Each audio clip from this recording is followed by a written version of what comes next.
Welcome, everyone, to the Flower Files podcast sponsored by Wildly Native Flower Farm. Here, everyone is welcome to talk with fellow flower lovers, including real perspectives from the farm, the flowers, and me, the florist. From the messy day-to-day operations down to the details and even business perspectives, this podcast has a little bit of everything to keep it real. We know that life can get crazy and we don't always have the time to spend on what we love, so we are here to help you take a little time to indulge in nature. I'm Liza Getz. I'm Lindsay Krick, and we are the team that makes this podcast. Every once in a while, we have a couple guests, this business thing, and what we are working with is called life. Join us as we walk you through how to think outside the box, talk from the farmer's perspective, have honest conversations about florals, and how to run, well, life. So listen in. You can find us on Apple Podcasts, Spotify, in the podcast section, and any of your other podcast platforms. You can also find us online at wildlynativeflowerfarm.com, and in an easy way, you can look in the show notes, and all of the information will be right there for easy access for you guys. Well, hello there, guys. Welcome back to the Flower Files, the podcast where we dig into flowers, farming, business, and the messy but beautiful life that blooms all around it all. I'm your host, Liza, and today we're taking a tiny little pivot from petals and we're digging into something that fuels everything we do, and that's health and wellness. Because let's be real, you can't grow a thriving anything, flower farm, business, or live your best life if you're running on fumes.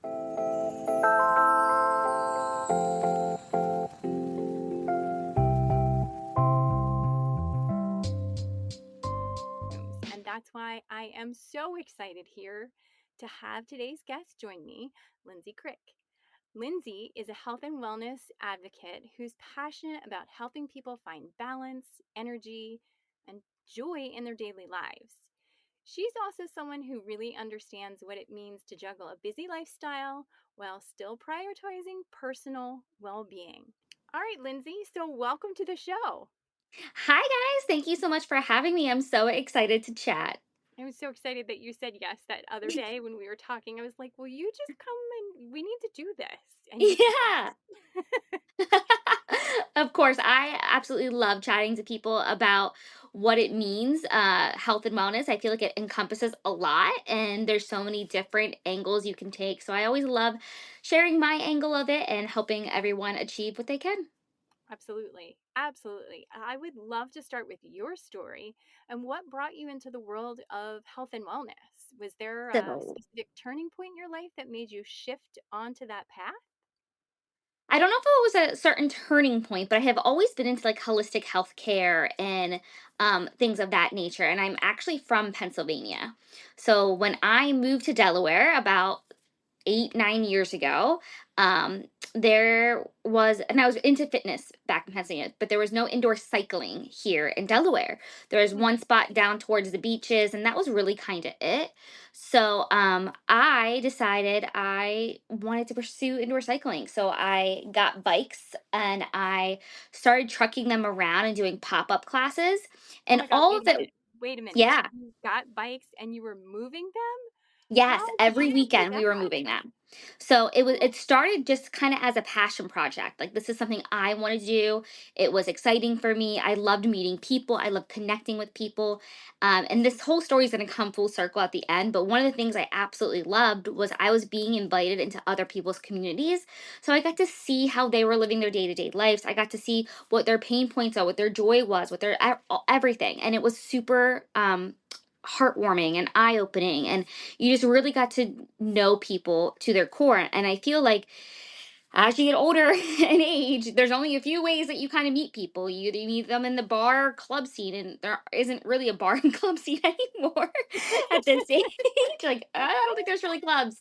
Usually like at a religious function, like church or something like that, or at the gym. So this was the other way that you really were connecting with people, was through fitness. And for me, I knew fitness was going to take a huge role in my life, and I wanted it to be more about mental health, how we work through problems, how we create relationships, how we just talk to ourselves versus it being a numbers game featuring metrics or focusing on BPMs or all of that or PRs. I really wanted it to be a mental health focus. And so that's the reason I got into fitness and health and wellness, is because I really wanted something to build off of that mental awareness. I'm still stuck on the you got cycles and you move them from place to place. That Yeah. just sounds daunting. Yeah, I think we started off with 15 bikes, It and wasn't even like 6. Oh no, I my want to say it was like 15 bikes.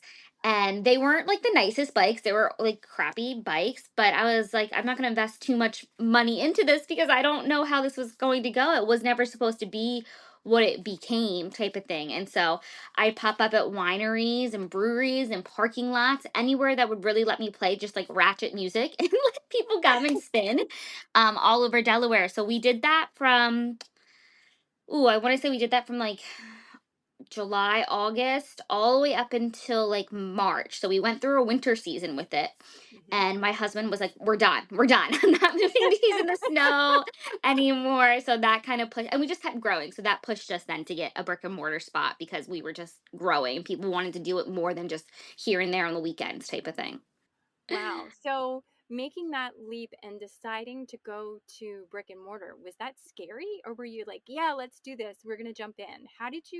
And then how did you decide your space? Because I'm sorry, I'm hitting you with like 30 No, questions. it's okay. But if you're It doing was a pop up and you're transitioning to a space, how do you pick your location?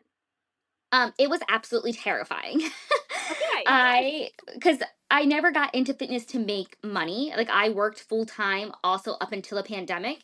So I kind of just, like I said, I got into it as a passion project. So for me, it was trying to keep that overhead nice and low. So I knew that I could keep going and reinvest back into it. I knew Middletown was kind of my hub because a lot of the pop-ups I was doing was around that area and Middletown was growing. So I knew a boutique fitness studio would do okay there. So that's kind of where I looked, and I really just scouted out places that really wanted a female owned business person, someone who was really passionate about what they were doing, really pushing. So I met with a lot of different landlords, and I eventually found one that was like, yeah, this is what we want. So they worked very well with me, and we just, all we needed was a one room space and it started like with concrete floors, with bikes on the ground. We barely had like we salvaged our mirrors from a karate studio. We had floodlights that were like censored as our lighting system. Wow. Like we had to plug into the wall. Like we didn't have any of like the things that you would see at a traditional studio, and we built it really from the ground up. And every time that I would make a little bit more than what my rent was, I'd put right back into the studio type of thing. So that way we could keep growing and investing. And the nice thing that I was able to do is I was able to make the studio not about me. I think a lot of times in the fitness world, people will follow the owner or the influencer or the number one top instructor and things like that. And that then makes growing hard because then everybody just wants to take that person's class. I was going to ask you, how do you have a studio where you're running multiple classes a day and not dead by the end of it because you're running? Okay, so you have multiple I'd instructors. say I was dead by the end of, regardless of how many instructors I've ever had. I think at the end I had trained 45 instructors total over the course of 7 years. I Wow. didn't end with all 45, but they were all within the vicinity. But it was great because I was able to hand pick my team. So I didn't bring in people who are already certified. I didn't bring in people who taught other places. It was people who took my classes, 50 to 75, and then I would ask them to become an instructor, and they kind of like, went up the ranks. And then from there we just kept building and building and building a team. We made this, because the studio was mental health based, we made it a community base. So people wanted to be in the community. They wanted to flourish. They wanted to give back into it. And so that's really what made the studio what it was. It was more of a community than anything else. Wow. Wow. That's awesome because I feel like so many times it's easy to like pop in, do your thing, pop out and you're finished. It's like Yeah. it's a checkbox.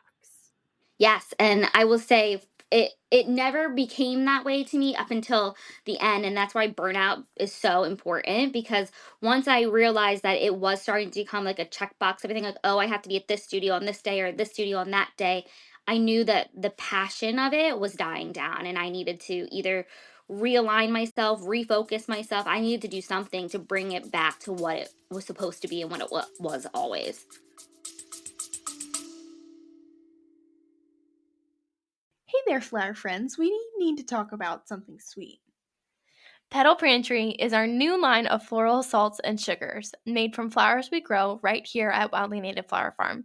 Think of a pinch of floral sugar on your morning muffin, a sprinkle of floral sugar on your cookies, or a blossom-infused salt to make every weeknight dinner extra fancy.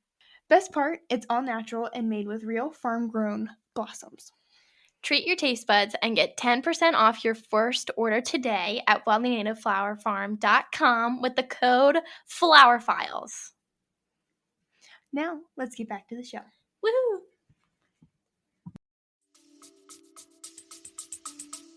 So how did you realize that you were at a place where you needed to make a change? What was the moment where you sat down and you went, okay, uncle?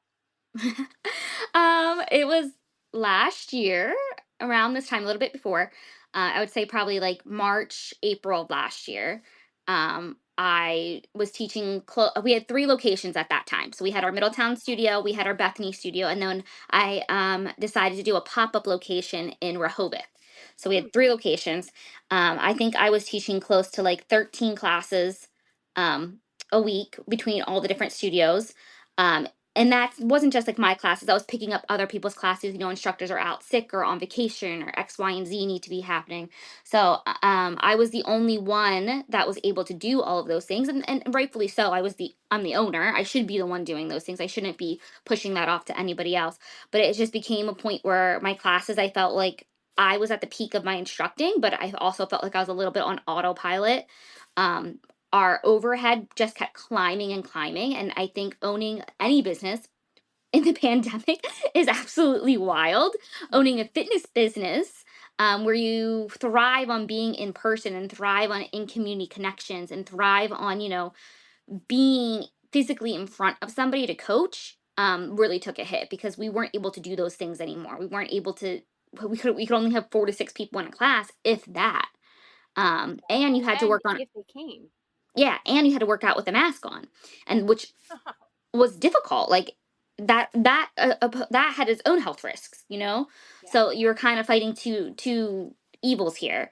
So I was really burnt out from what the pandemic had done, and I kept thinking to myself, we will bounce back, this will happen, or X, Y, and Z will happen. But was starting to see the market trend away from high intense cardio. So things like indoor cycling, a lot of my friends who had owned studios, I had saw that they were kind of getting depleted as well. They were closing studios left and right. Things like Orange Theory and HIIT classes, they were also starting to lose members. And the way that it was going was more Pilates, mat work, yoga, and things like that, which is absolutely great. And if I was not burned out from the pandemic, I would have 100% pivoted. But I think I was so tired and so done with pivoting. I didn't have the energy to rebuild. I didn't have the energy to pivot. And honestly, it wouldn't have even been a pivot. It would have been a total rebrand what we would have had to do. Because what you see now is successful in the fitness world is when you're not just fitness, you are that community, but you have a spot for that community to thrive within your building. So you're seeing the coffee shops pop up that have fitness classes at night. Cafe Karma up north is doing a great job with that. The Stokes down in Ocean City is doing a phenomenal job with that. You're seeing that type of mentality where you're seeing, the club, I think it's in North Carolina, just opened, and they're an indoor cycling in a co-working space. So they're bringing in that community to be more centered. It's not just fitness, so it would have needed a whole rebrand, and I just didn't have the energy to do it. And that's okay.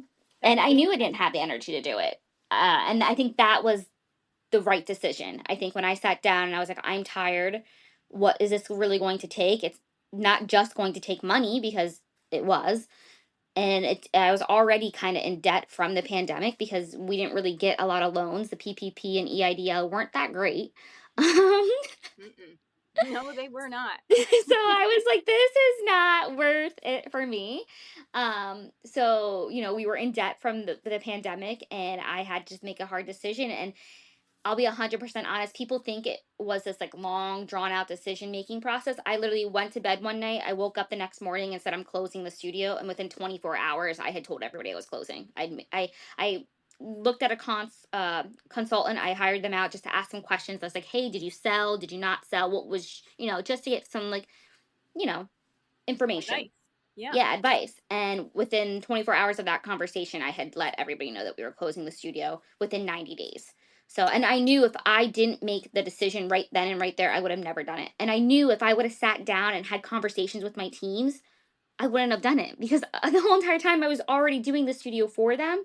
So I knew if I had their opinion or had their, like, they would want to keep going, and I would have kept going, but I had to do what was best for me and my mental health. And that was time to be done. Wow. Wow. Wow. Wow. Yeah, it was So, it was hard.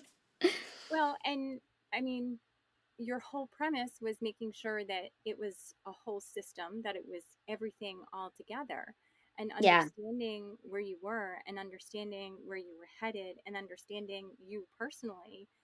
You listen to your own community in a way, Yeah. if that makes sense, like your own personal community of like, I'm done.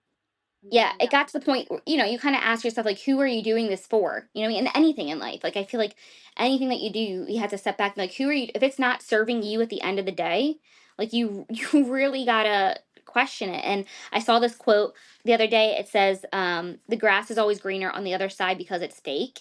And I was like, oh my Yeah. gosh, like, that is so funny, but so true because there was a time when all I saw were these studios on social media and my friends and everything like that. And like they looked like they were thriving. And people would say to me all the time, like, oh, it doesn't look like you're struggling. Like when we announced that we were closing, people were floored. Like even the instructor teams were floored because they're like, we're doing great. Like, you know what I mean? And from the grand scheme of thing, we might have been doing great, but it wasn't doing great by me. Like my mental health was taking a hit. And at the end of the day, like that's what was getting us to keep going. You know what I mean? It's not like I could have stepped out for a month or 2 months and it would have, operated the same way. And that's on me. Yeah. When they say build a business that doesn't revolve around you, that's 100% the best advice possible. But But that's really there's, hard. it's That's really hard. What is really that? hard. It's not the What is easiest that? thing to do. Like, how do Um, you, what is that? Digital? Like selling things on Amazon? Like, yeah, I'm like, not trying to be stupid, but like, I mean, even if I could have hired managers at every studio and kind of took a step back a little bit, I don't think that would have even solved the problem because you still have the thing, okay, what if somebody calls out sick? What if this happens? So if somebody gets injured, you know, there's still too many caveats, to the whole thing. And when you run the marketing, when you run the budgeting and you pay the bills and then you're teaching the classes and you're doing the things, it doesn't really oh, work oh, and all the that well. HR and Yeah. all of the like, all of the business things that you may not think of, that people are like, oh yeah, you run your own business, it's great, you set your own hours. No, you're Yeah, never yeah, going I to work set these hours. 24/7. Yeah, like I opened my own business so I could work around the clock. And that's what was happening. I stopped sleeping. Like if you ask people, they'll tell you like I never slept. I Yeah. was awake at all hours doing all different types of thing. And it was, the constant, okay, what if I try this idea? What if I try this? What if I try that? And a lot of times with business it's like, throwing things and trying to make it stick. And sometimes they stuck and sometimes they did it and you had to change. And I think that constant pivot of, trying to try different things is exhausting at some point. And when Um, you start talking about social media and all of those things, it yeah, was so fascinating.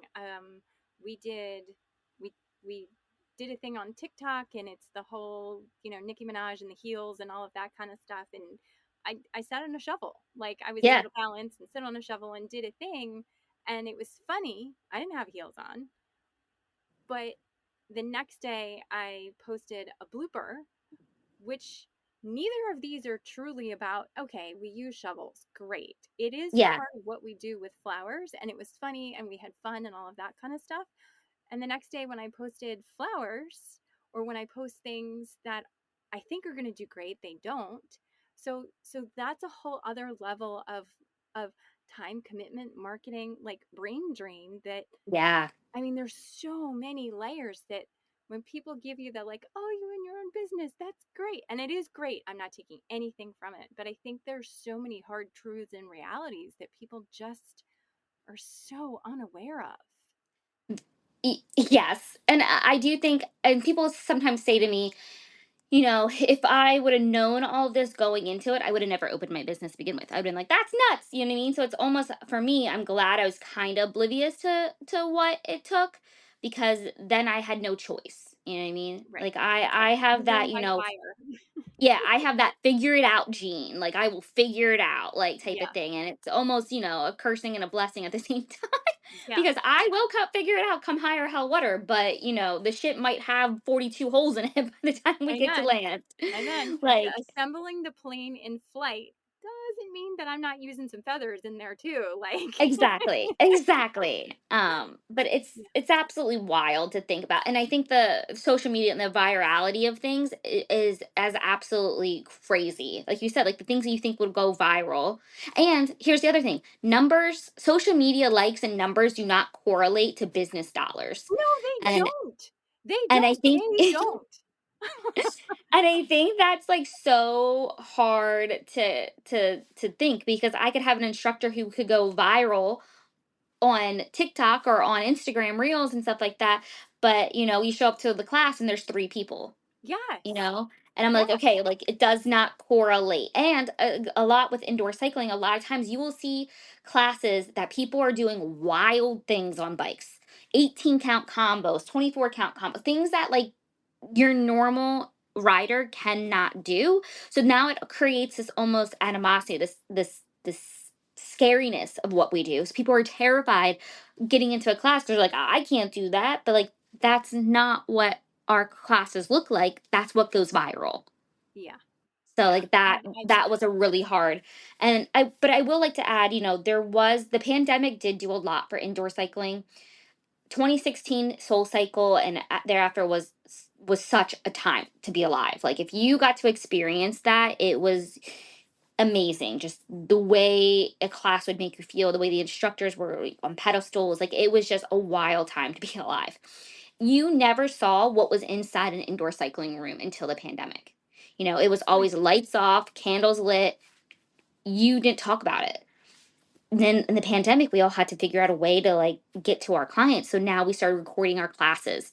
We started recording, you know, what we were doing, what we were saying, and almost brought light to how magical and how powerful an indoor cycling class can be, because it is very spiritual. It can be, I should say. Not all classes are, but it can be.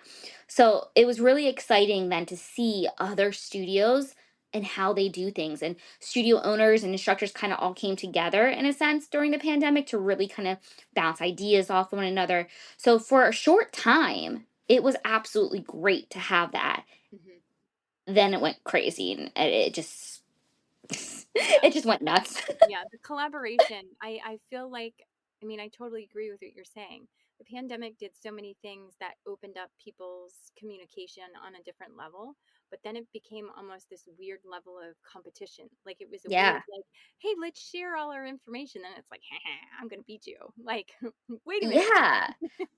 It became wild, but I so wish, and then that's like another thing, I so wish there was more transparency in business, because when I go and talk to other business owners, we've all had the same pain points, but you would never know it. And Well, it's I think embarrassing. You're I supposed to know.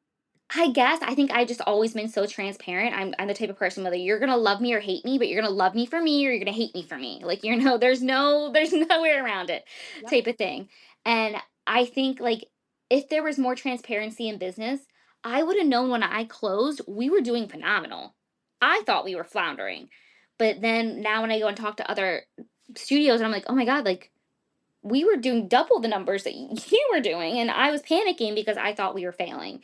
Or you know, I went and actually taught at another studio here in Delaware, and same thing. I was just like, oh, like if I would have known you were also having three people in your classes, I wouldn't have felt like I was failing, or we could have maybe collaborated more. We could have brought people together to do more things. Yeah. And I just think sometimes we need to like get off our high horses in business and be like, you know what, this is what it looks like. Here's what the did you reality. yeah, here's the, yeah, Yeah. what did you do? How can this help you? I started talking with a clothing boutique, and it was just, they have the same struggles as I did as a fitness studio, and we're completely different industries. Hmm. So the Hmm. struggles are, the same across every avenue. If we all just like talked about it, Yeah. maybe we wouldn't be going so crazy. Yeah. I love it. You're unapologetically you. I love Yes. it. I love it. I love it. I love it. So tell me where you are now. What are you doing now? So this is why I think it comes full circle, and I think it's been so great. So when I started the studios, I was being invited into other people's communities, and I absolutely loved that. There was something just about that energy, um, that I don't know, just that made me fall in love with what I did. Then when we opened the studios, it was as if I was inviting people into my community, right? So Mhm. now you're coming into our spot, this is our home, we're sharing it with you, which is also a completely different energy. But now I get to go back, and I get to go back into other people's communities because I get to do pop-ups again. Something that I absolutely loved. Now, I'm not trucking bikes around this time around because my husband said absolutely not. But give me a couple years, maybe I'll miss it too much and want to go back that way. But so now our studios were multimodality. So during the pandemic, we kind of restructured a little bit to offer more modalities. So we had a boxing class that was really, really fun, and it was rhythmic based, just like our cycling classes. So now I teach boxalates, which is the rhythmic part of the boxing, a little bit of the Pilates, a little bit of the sculpt, and a little bit of the inspirational part that you got from spin, all in it, all in one class. So I pop those up all over the place, which is super exciting. I know I'm going to be with you guys I'm very so shortly. excited. I'm so I excited. I will be in the very far back corner though, because when you say left and I go right, everybody's gonna be like, "What is wrong with her?" Listen, I don't, because I mirror everybody, I never know my left and rights. Oh, that makes Ever. me feel so much So better. don't ever ask me for directions because you will end up in a ditch because I have no idea which way you're going. But I always tell people, it's not necessarily even, and that's why I like box lives. It's not even about what you're doing. It's just moving your body. Like, and it's monkey see, monkey do type of thing. You look like me, I look like you. If we screw up, you keep moving. Yeah, And the yeah, best thing about it is it's good music. It's lots of laughs, lots of sweat, and at the end, you're like, "Holy crap! I just did that," you yeah, know, type of thing. And it's been really fun being able to go into other people's communities and just seeing what they're doing, seeing how they're thriving, seeing what their pain points are, and just offering them a hug or some advice, or even just sitting down and just talking. Has been really, really nice. It's been eye opening. To know that I am not the only one that's gone crazy in business. I Because think for a everybody's while crazy. there, I for a while think I was like, oh my gosh, this is ruining my life. And found out that, it's probably ruining my life because I wasn't talking about it with other business owners. yeah, yeah, because Yeah. it's scary. It's scary Yeah. to admit that, like, oh wow, that okay, I'm not supposed to be. Oh, I didn't know I was supposed to do it like that. Like, It's also kind of like taxes, I feel like. I feel like, in a way, like, we're always supposed to file our taxes every year, but nobody really teaches you how to do it, yeah, right? It's kind of like that way in business. Like, nobody really teaches you what to do, but yet you're supposed to have this type of liability insurance, and you're supposed to pay this and do that. Or, I'm like, I don't know. But here, take my money. yeah, Like, sure, okay. uh, I just say, okay, this percentage, I'm putting it aside, and it goes to yeah. a magical land. Exactly, because by the time you pay your accountants and your taxes and like all that, and like you like your LLC insurance or anything like that, like it just all kind of compounds. Um, and for me, because I didn't really know what I was, my goal was never to be a business owner. I really didn't know what I was doing. I felt like every year I was like, oh crap, like this is happening or this is happening, type of thing. And I was like, I just felt like every time I would come up against something, it would knock me down. So Yeah, I was just like, I could never ever get ahead, I felt like. And that really took a toll on me because I was like, oh my goodness, how does anybody get out of this cycle? yeah. How do you keep making those steps, and how many years do you have to be in before you figure it out? And it's just like, I don't know. And then there's other people. I don't know. I feel like I see postings and all kinds of stuff. Do this, and this will happen, and that, and that. And I'm going, no, it doesn't. Exactly. And like, No, no, no. uh That's fake. Cut it out. I I have friends who have like spent thousands and thousands of dollars on consultants and things like this. And I'm like, I could have gave you that same advice and you could have Yep. paid me in coffee. Like, you know what I Yeah. mean? Like, it's like there is no linear line like in business. It is up, down. Some days you're doing great, some days you're not doing some great. Oh Some my days, God, it's curves. Are you kidding yeah, me? like, and you do a spiral, you do a backwards flip, and like, and other days you're just like holding on for dear life, you know. And and I think for me, a lot of it stemmed from like towards the end, I thought every decision I made was paralyzing. Like I had a team of what, 40 people that were kind of relied on the studio being open to do what they loved. Yeah. So I felt like if I made the wrong decision, it was going to cost me X, Y, and Z. So there was a time where I was like, oh my gosh, I feel like everybody just hates me. Like Yeah. if I make this decision that benefits this person, that benefits me, then this is going to happen, or this class time will suffer, or if I don't, take this opportunity, what could I lose out from it?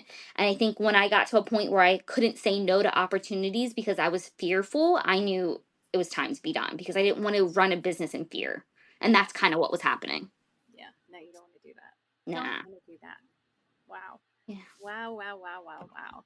It's, I don't know, it's crazy. It's It absolutely is. crazy. It's crazy how, sometimes a passion can turn into so much more.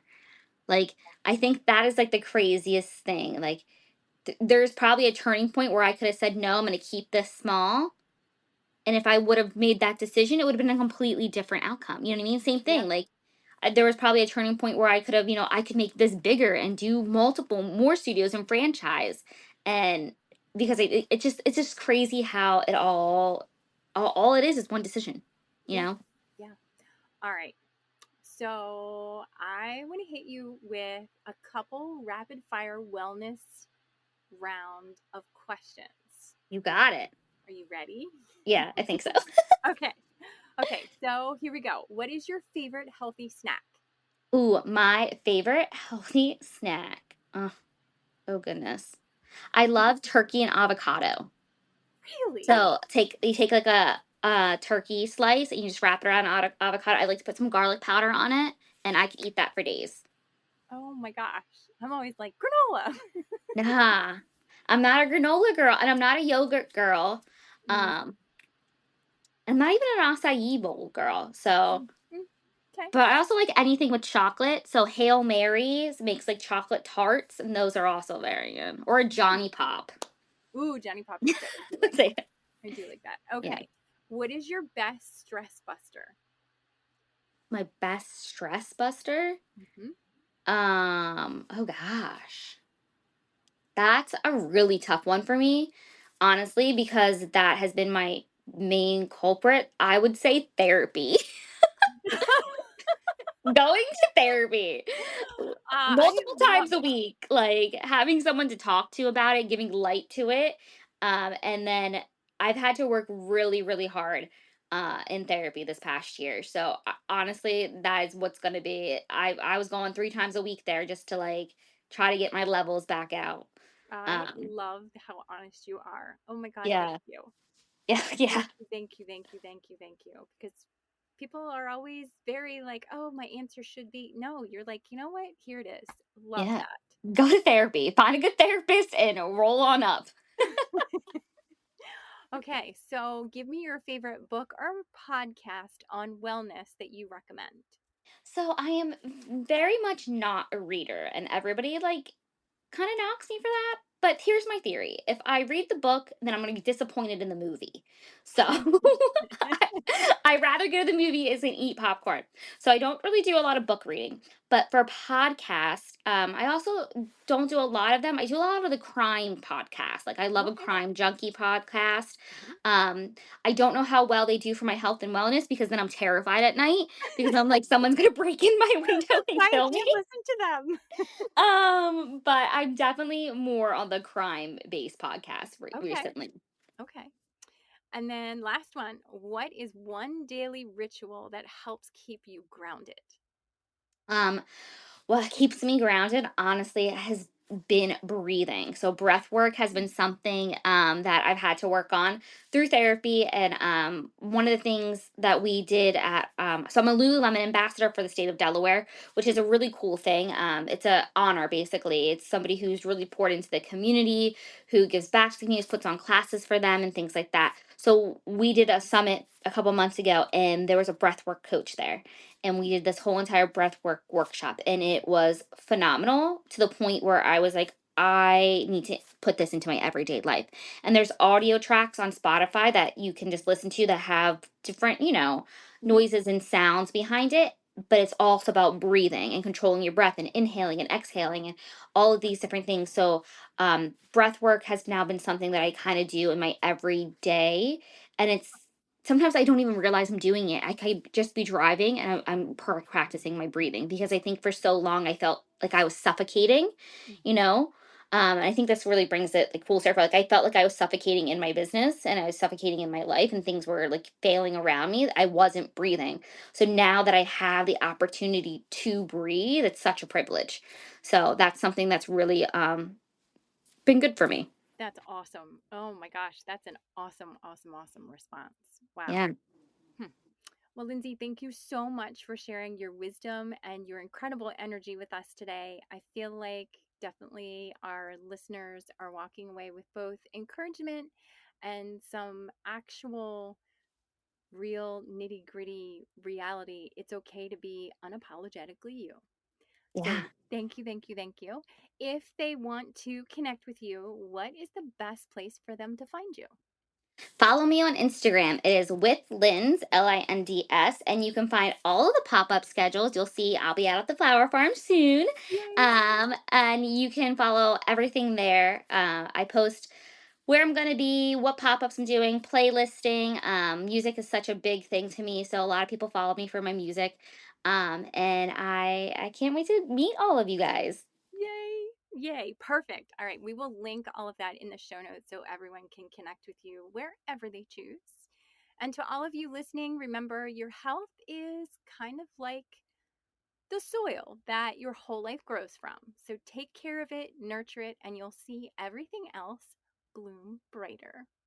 Thanks for tuning in to the Flower Files, guys. Don't forget to like, follow, share, and do all of the things. Send this to a friend, especially if it spoke to you. So until next time, keep blooming and keep taking care of you.